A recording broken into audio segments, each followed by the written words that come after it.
옆 사람과 인사할까요? 예, 당신은 하나님의 특별한 선물입니다. 예, 내 옆에 앉아줘서 반갑습니다. 감사합니다. 예, 이런 것도 하면서 나 이뻐? 왜 안 하세요? 예, 물어봐. 예, 축복만 하지 마시고 당당하게 나 이쁘냐고 한번 물어봐 보세요. 그러면 옆 사람이 더 많이 축복해 줄 겁니다. 예, 여러분들 뵈니까 제가 기분이 정말 좋아지는 것 같아요. 옛 어른들 말씀에 모든 것에는 다 때가 있다라는 말을 자주 들었습니다. 여러분도 이런 말씀 많이 들어보셨죠? 모든 것에는 다 때가 있다. 모든 것에는 다 때가 있다라는 이 말처럼요. 세상 일에는 그 때가 있는 것 같습니다. 공부할 때가 있고, 일할 때가 있고, 연애할 때가 있고. 그런데 이 때를 놓치면 이러한 것들을 못하고 지나치게 되기도 하고, 또 이 때를 놓쳐서 늦게라도 놓친 것들을 하려고 하면 여간 어려운 게 아닙니다. 저는 초등학교 시절에 방학 숙제보다는 노는 것을 좋아하는 그런 평범한 어린아이였습니다. 예. 그래서 방학이 딱 하면 예전엔 지금은 없나 보더라고요. 탐구생활이라는 걸 나눠줬어요. 그래서 굉장히 학구열이 불타는 아이였기 때문에 그 탐구생활을 첫날 할 수 있는 것들을 다 풀었어요. 예. 그리고 계약할 때 그대로 가지고 갔죠. 예. 보통 그런 것들은 이제 하루에 뭐 한 번씩 뭐 방송을 듣거나 뭐 TV를 보거나 라디오를 듣고 이렇게 하라고 되어져 있는데 처음에는 계획을 세우고 첫날 풀 수 있는 걸 다 풀고 한 3분의 1 정도 풀었던 것 같아요. 그리고 나서 이렇게 항상 방학 때 그 들로 이렇게 돌아다니다 보니까 방학이 참 짧더라고요. 그래서 몇 분의 고통으로 그걸 바꿨죠. 선생님이 저를 어루만져 주시면서 다음부턴 잘 해오라고 칭찬해 주셨어요. 몽둥이로. 그런데 저희 아내는 보니까 모든 숙제를 알아서 하는 어린이였더라고요. 그러니까 전 처음 만났을 때 와 이런 사람도 이렇게 꽉 막힌 사람도 있구나 생각이 들었는데 학교 갔다 오면 그날 있는 숙제를 다 하고 예습을 다 하고 밖에 나가는 거예요. 세상에 그런 사람이 있다는 놀라운 사실을 알았어요. 그리고 방학 때 되면 방학 숙제를 모조리 다 해서 가져가는 거예요. 그래서 저는 만들기 숙제를 12년 동안 딱 한 번 해본 적이 있는데 계약하기 전날 저희 외삼촌 미수라는 외삼촌을 막 꼬셨어요. 삼촌 나 방학 숙제 만들기 한 개만 해달라고. 그때 삼촌이 찰흙을 가지고 낙타를 만들어 주신 거예요. 이렇게 쇠로 이렇게 뼈대를 세우고 찰흙으로 낙타를 만들었는데 너무 낙타 같은 거예요, 얘가. 너무 행복해서 내가 숙제를 했다는 즐거움에 그걸 가지고 학교를 갔어요. 근데 지금은 이렇게 아이클레인 이런 게 나와서 금방 굳잖아요. 근데 그때는 찰흙이 하룻밤 사이로는 굳지를 않더라고요. 제가 그걸 가지고 학교 갔는데 뿌듯한 마음에 학교를 가지고 운동장 안에 친구를 만나는 친구가 야 이광복! 그러니까 이 낙타가 툭 떨어져서 흙바닥에 하나의 그 흙덩이가 됐어요. 그래서 그거를 선생님한테 가져가서 이 낙타 이 선생님 낙타 숙제 안 해온 걸로 했던 적이 있었는데 저는 그렇게 숙제 같은 것도 잘 못하고 공부도 잘 안 하고 노는 걸 너무 좋아하다 보니까 그래서 저는 12년 동안 딱 한 번 장려상이라는 상장을 받아본 적이 있어요. 교내 행글라이더 날리기 경연대회에 1초 정도 날았는데 장려상을 주더라고요. 쉽게 말하면 참가상이죠. 1등, 2등, 3등 싹 다 장려상을 줬으니까 그게 제가 12년 동안 받은 성적표, 그 상장 전부인데 저희 아내를 만났는데 저희 아내는 1년에 상장을 10개씩 받았더라고요. 보통. 상장을 무슨 책으로 갖고 다녀요. 그래서 이런 이상한 사람도 있구나 라는 생각이 들었는데 진짜 굉장히 바른 생활이었던 것 같아요. 그래서 본데 어쨌든 그 방학 때 잘 놀고 자기 해야 될 것들을 해야 할 때를 갖지 못했던 저와 그 때를 알아서 열심히 했던 저희 아내의 차이를 보면 상장을 통해서도 알 수 있고 그리고 생활 기록부를 통해서도 우리는 충분히 비교할 수 있어요. 저는 이제 뭐 그 목장 아들처럼 양양양양 가끔 뭐 이렇게 하나 이렇게 실수로 우 이런 게 한 개 나와요. 뭐 체육 막 이런 거 있잖아요. 그랬었는데 저의 아내는 대부분 그냥 우수수수 막 서늘하잖아요. 가을처럼. 그런 것들이 내가 그 공부를 할 때를 안 사람과 할 때를 모르는 사람의 차이가 결국엔 드러나더라는 거예요. 저도 공부할 때를 놓쳐서 군대에 다녀오고 난 후에 공부를 다시 시작하려고 하니까 여간 어려운 게 아니더라고요. 나이도 있고 또 나이가 있는데 어머니한테 손 벌리긴 싫으니까 아르바이트도 해야 하고 몸도 피곤하고 뭐 그러다 보니까요 10대처럼 머리가 팽팽하게 잘 돌아가지 않는다라는 생각이 들더라고요. 그냥 얼마나 차이가 나지 않는 것 같은데 암기를 해도 암기가 잘 안 되는 것 같다라는 생각이 들더라는 거예요. 10대에 해야 할 공부가 따로 있고 또 20대에 할 것들이 따로 있고 30대, 40대, 60대, 70대가 되어서 해야 할 일들이 그때에 따라 다 다른 일들을 하고 있다는 거예요. 50대, 60대가 되면 자기 자녀들이 어느 정도 커서 그 아이들을 양육해야 되는데 50대에 아이 나면 참 힘들잖아요. 그죠? 네, 그 때를 놓치면 정말 힘든 것 같아요. 되게 좋을지 모르지만 그 기르는 과정은 정말 힘들 것 같아요. 죄송합니다. 저는 그 주역이라는 책을 잘 모르지만요. 모든 것에는 다 때가 있다는 이 말은 사실 주역에 나와 있는, 중국의 주역에 나와 있는 말이래요.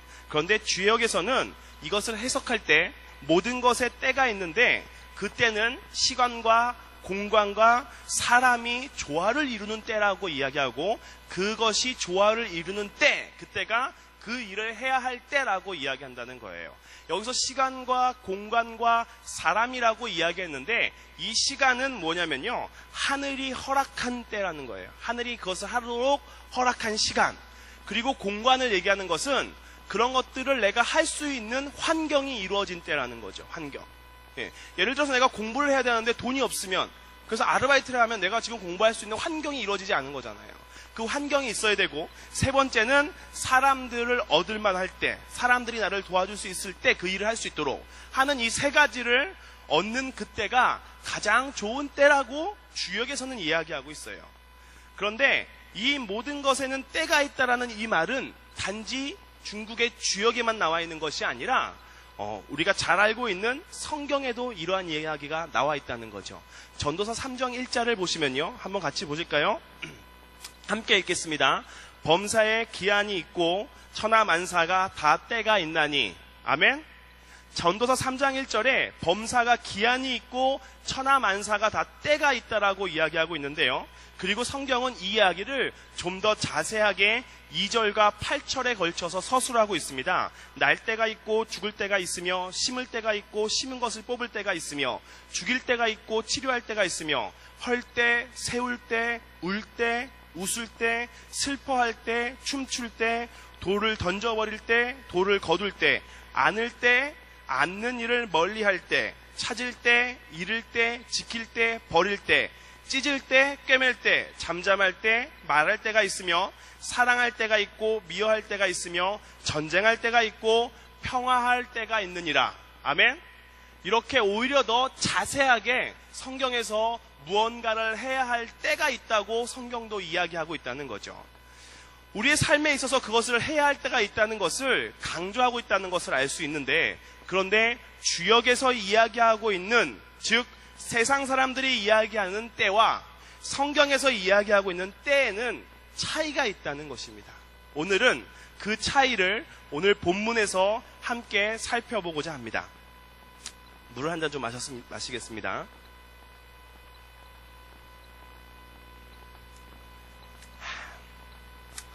오늘 본문 내용으로 들어가 보는데요. 우리가 읽은 오늘 본문은 유명한 그 요나 이야기의 서두입니다. 다들 요나 이야기에 대해서는 들어서 알고 계시겠지만 간단히 정리를 해보자면 하나님께서 요나에게 큰 성읍 니느웨로 가서 그들에게 하나님의 진노를 전하라고 말씀하셨어요. 여기서 니느웨라는 것은요, 그 당시 이스라엘 사람들에게 악의 대명사라고 불리는 거예요. 니느웨 그러면 치를 떨 수 있을 만한 그런 지역이라는 거죠. 니느웨는 지금의 이라크 모술이라는 지방인데요. 이스라엘의 동북쪽에 위치하고 있어요. 잘 기억해 두시기 바랍니다. 동북쪽. 그런데 그때 요나는 여호와의 얼굴을 피하려고 일어나서 다시스로 도망하려고 욥바로 내려갔다고 되어져 있는데, 다시스라는 지역은요, 성경에 정확히 어느 지역이라고 나와 있지는 않지만 신학 역사학자들이 찾아봤을 때 지금의 스페인 지역의 섬 혹은 이탈리아 섬 지역이 이탈리아의 한 섬이라고 추정하는 학자들이 되게 많습니다. 그런데 이 이라크와 스페인은요, 이스라엘을 중심으로 양쪽 반대 방향에 있는 지역들이라는 거예요. 욥바라는 곳은요, 이스라엘의 남서쪽에 있는 항구인데요. 아까 제가 그 이라크의 모술 지방인 니느웨라는 것은 이스라엘의 북동쪽에 있다고 말씀드렸잖아요. 여러분 입장에서 봤을 땐 북동쪽이면 이쪽이고, 맞죠? 예, 그리고 요바는 남서쪽 이쪽에 있는 거예요. 여기서 저 옆으로 가면 다시스란 지역이 있는 거예요.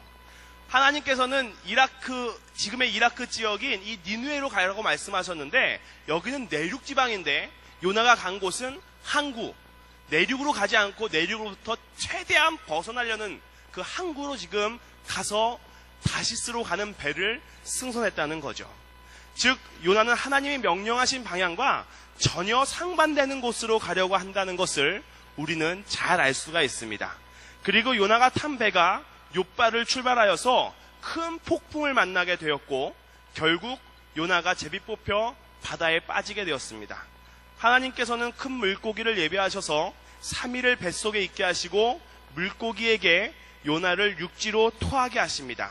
그리고 하나님은 다시 한번 요나에게 니느웨로 가서 명한 바를 그들에게 선포하라고 다시 한번 요나에게 그것을 명령하십니다. 제가 지난번에도 말씀드렸는데 기억하실지 모르겠지만, 하나님은요 사람을 통해 일하기를 원하십니다. 그래서 요나를 사용해서 하나님의 일을 하려고 명령하신 건데요, 요나는 자기가 일해야 할 때임에도 불구하고, 자기가 하나님의 명령을 받았음에도 불구하고 하나님의 명령을 저버리고 자신이 가고 싶은 길을 갔다는 거예요. 그러다 보니까 그것으로 인해서 다시스로 가던 배에 탄 사람들도 요나로 인해서 큰 고통을 받았고, 하나님은 그 요나를 3일 동안 먹고 있어. 3일 동안 먹은 건 아닌 것 같고, 3일 동안 뱃속에 데리고 있을 만한 커다란 물고기를 또 준비하셨어야 해요. 그리고 요나에게 한 번 더 했던 이야기를 또 하는 수고를 번거로이 하셨어야 된다는 거예요. 이유는 하나님의 명령에 대해서, 하나님의 요나를 지명하셨을 때, 하나님의 요나를 부르셨을 때 요나가 그것을 듣지 않고 다른 길로 갔기 때문에 생긴 일들이라는 거죠. 만약에 요나가 하나님의 음성을 듣고, 네 하나님, 내가 듣기에 별로 마음에 들진 않지만 그 길로 가겠습니다 라고 했다면 그런 일들은 일어나지 않았을지도 모른다는 거죠.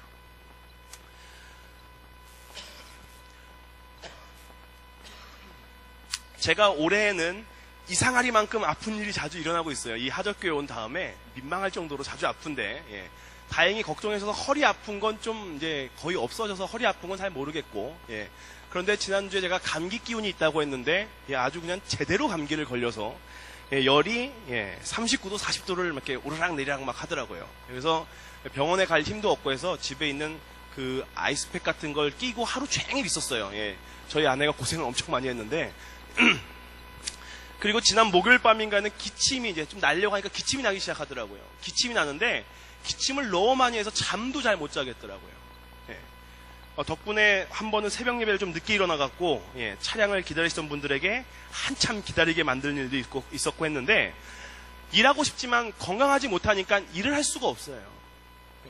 무언가 하고 싶지만 내가 하고 싶다고서 할 수 있는 게 아니더라고요. 그냥 누워있는 것밖에 할 수 없고, 만사가 내가 뭘 해야겠다 이런 생각도 들지 않고 그냥 죽겠더라고요. 차라리 그냥 일을 많이 해서 피곤한 게 낫지, 그냥 아무것도 하지 않고 누워서 그냥 아픈 상태로 있으려니까, 젊은 사람이, 제가 또 이렇게 체구가 좀 왜소하잖아요. 이런 왜소한 사람이 아파서 누워있다는 말을 사람들이 들으면, 사람들 다 한마디예요. 도대체 그분은 그렇게 덩치가 좋은데 왜 아프냐는 거예요. 차라리 저도 안 아팠으면 좋겠는데, 누워있는 건 제 체질에 맞지도 않고 너무너무 힘든 상황 가운데 있는데, 제가 아프다는 건 일할 수 있는 때가 아니라 쉬어야 될 때라는 거죠. 하고 싶어도 할 수 없는 때라는 거예요. 일할 때는 내가 일할 수 있을 만한 때에 일을 할 수 있다는 거예요. 예전에는 비가 오면 그냥 좋았었거든요. 전 비 오는 걸 되게 좋아하고, 그 비가 이렇게 처마 같은 데 두두둑 소리 나는 거잖아요. 그런 소리를 너무 좋아해요. 덩치에 맞지 않죠? 그러면서 잔잔한 음악을 이렇게 틀어놓고 혼자 와서 이렇게 막 이런 거 되게 좋아했었거든요.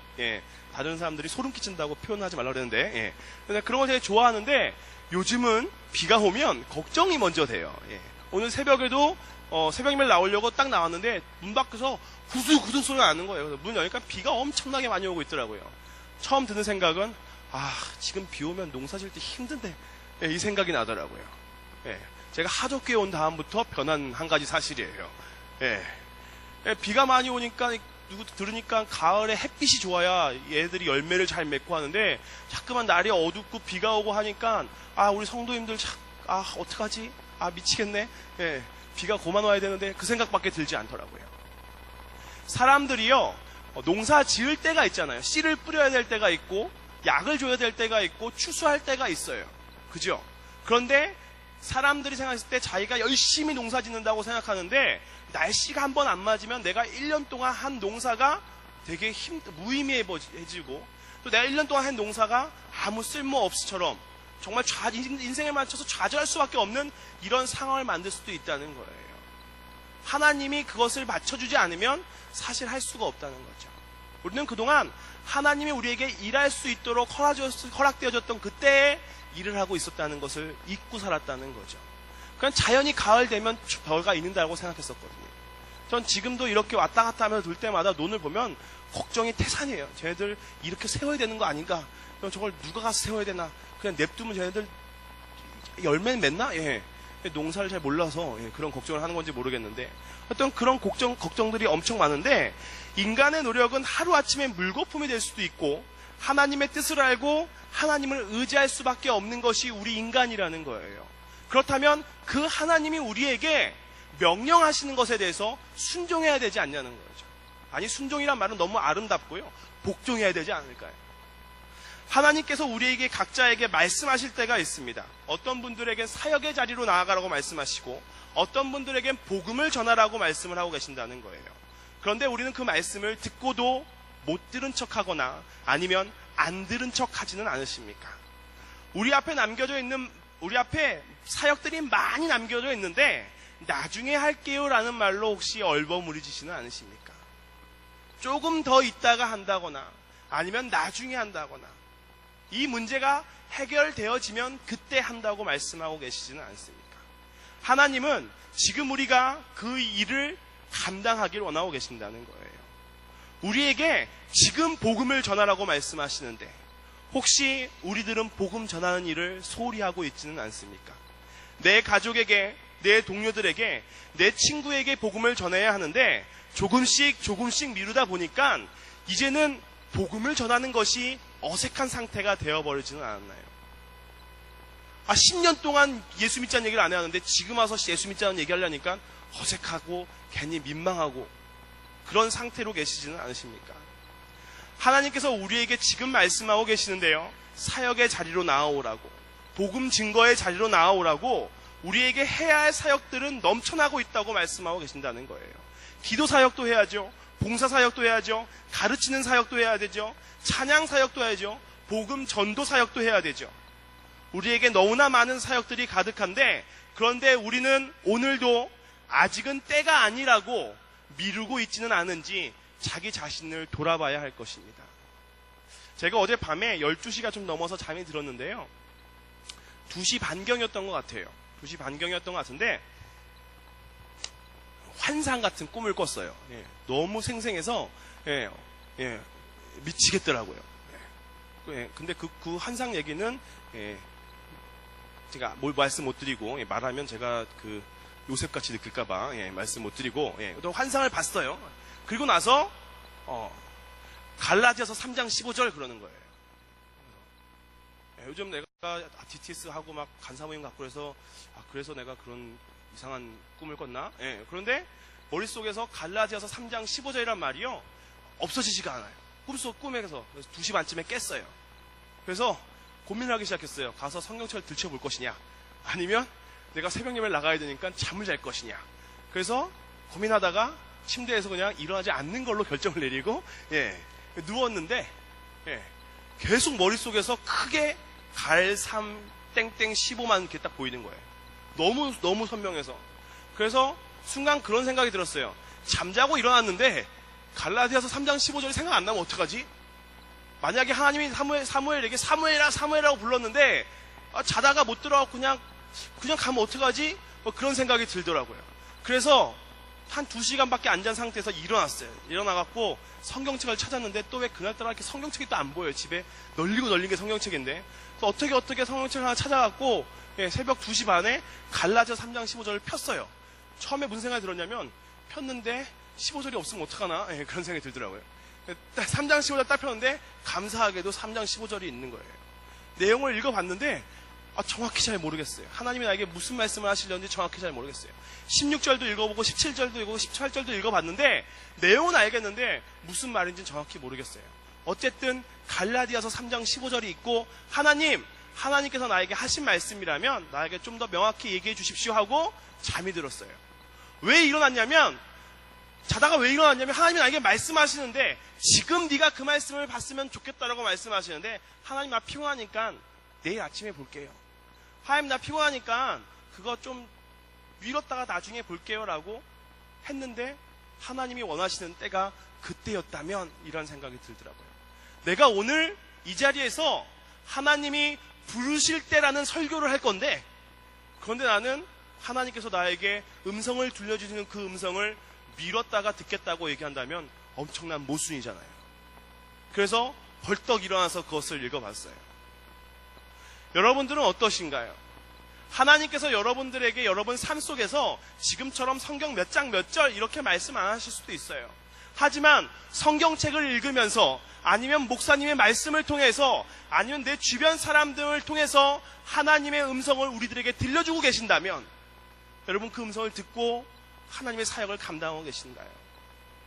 누군가가 지금 나에게 이제는 사랑을 전해야 될 때입니다. 이제는 복음을 전해야 될 때입니다. 누군가는 교회의 일을 감당해야 될 때입니다. 누군가는 목사님의 말씀을 듣고 그 말씀대로 행동해야 될 때입니다 라고 얘기했을 때 아멘 하고 화답하고 움직일 수 있냐는 거죠. 아니 지금부터는 움직이셔야 된다는 거예요. 우리가 하나님께 집중하는 것은요 너무나 당연한 일이에요. 너무나 당연한 일. 그런데 우리는 그것을 너무 쉽게 생각해버리고 하나님께 집중하지 못하고 살아가기 시작했다는 거예요. 우리는 말할 수 있어요. 나 이 정도 사역하면 괜찮다라고 말할 수 있고 그리고 나 지금 너무너무 바쁘다라고 이야기할 수 있고 나 너무 피곤하다고 이야기할 수 있어요. 피곤한 거 사실이잖아요. 바쁘신 것도 사실이잖아요.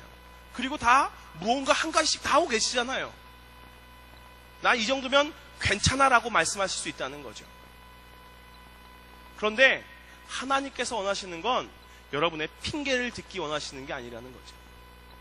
하나님이 원하시는 건 하나님의 음성에 귀를 기울이고 하나님이 지금 나에게 무엇라고 말씀하시는지 그 음성을 듣고 행하길 원하신다는 거예요. 그것이 때로는 요나의 이야기처럼 가기 싫은 길일 수도 있고 그것이 때로는 내 머릿속으로는 하나님 왜 그거예요? 라고 답답한 일들일 수도 있다는 거예요. 그런데 하나님이 말씀하시는 건 나는 너를 통해서 그 일을 하기 원하신다는 거예요. 그런데 여러분이 하나님의 그 음성을 듣고 하나님이 여러분을 부르실 때 여러분이 나오지 않는다면 요나로 인해 다시스로 가는 배에 탔던 그 사람이 고통을 받았던 것 그리고 하나님은 여러분들을 사역자에 불러오시기 위해 또 다른 무언가의 장치들을 통해서 더 어려운 일들을 감당하셔야 된다는 거예요. 내가 현명한 신앙인이라면 내가 하나님의 지혜를 갖고 있는 믿음의 사람이라면 하나님이 하시는 말씀을 듣고 그 말씀을 깨닫고 그 부르실 때를 깨달아 아는 것이 중요하다는 거죠. 다음 주에는 추석이 있어요. 이번 추석의 연휴 기간이 어떤 분들은 토일 월화 수목 금토일 9일씩 쉬시는 분도 계시더라고요. 교회 다니시는 분들은 주일 빼고 이렇게 빼고 하면 며칠 안 되는데 그런데 이 긴 추석 기간 동안 여러분들은 무엇을 계획하고 계세요? 여성분들은 죽었구나 이런 원수가 휴가는 추석은 짧으면 짧아서 좋다고 연휴는 여자분들 그러시더라고요. 이 긴 추석을 보면서 여러분들은 무슨 생각을 갖고 계세요? 하나님께 한번 물어보셨어요? 하나님 내가 이 추석 기간 동안 하나님 나에게 무엇을 원하시냐고? 매년 오는 추석을 통해서 하나님께서 여러분의 혹시 이야기하고 계시진 않으세요? 이번 추석만큼은 네가 네 가족들에게 1년에 몇 번 만나지 못하는 그 가족들에게 가서 선으로 사랑을 보여주고 그들에게 나에 대해서 전하라고 말씀하고 계시진 않으세요. 복음을 전하라고 말씀하고 계시진 않으세요. 아니, 하나님은 분명히 그렇게 말씀하고 계실 건데 우리는 못 들은 척, 안 들은 척 하면서 이 긴 휴가를 어떻게 보낼까 그런 걱정만 하고 있다는 거죠. 매년 오는 추석을 통해서 올해는 좀 다른 추석이 되었으면 좋겠어요. 하나님의 음성을 듣고 담대함으로 복음을 전하고 복음의 결실을 얻을 수 있는 그런 추석 되기를 간절히 소망합니다. 마지막으로 때에 대한 이야기를 정리하면서 오늘 말씀을 마치고자 합니다. 세상이 이야기하는 때는요, 시간과 장소와 사람이 채워져야 하는 때이지만 성경이 이야기하고 있는 하나님이 말씀하시고자 하는 때는, 우리가 움직일 때는 하나님이 명령하시는 때라는 거예요. 그것이 시간적으로 이해가 되지 않고 공간적으로 이해가 되지 않고 사람들이 도움을 주지 않더라도 하나님이 함께 하신다고 말씀하시고 하나님이 가라고 말씀하시면 우리가 그 명령에 순응할 때가 바로 그때라는 겁니다. 그런데 하나님은 지금 우리를 부르시고 계신다는 거죠. 그것이 우리들이 생각하기에 조금 부족해 보이고 불안해 보이고 내 삶에 불편을 느낄 수 있는 상황일지라도 하나님이 말씀하시는 때가 바로 우리가 움직일 때라는 것, 이제 하나님의 음성을 듣고 여러분 움직이시지 않으시겠습니까? 하나님의 명령에 순종하는 우리 하덕교회 성도님 되시기를 간절히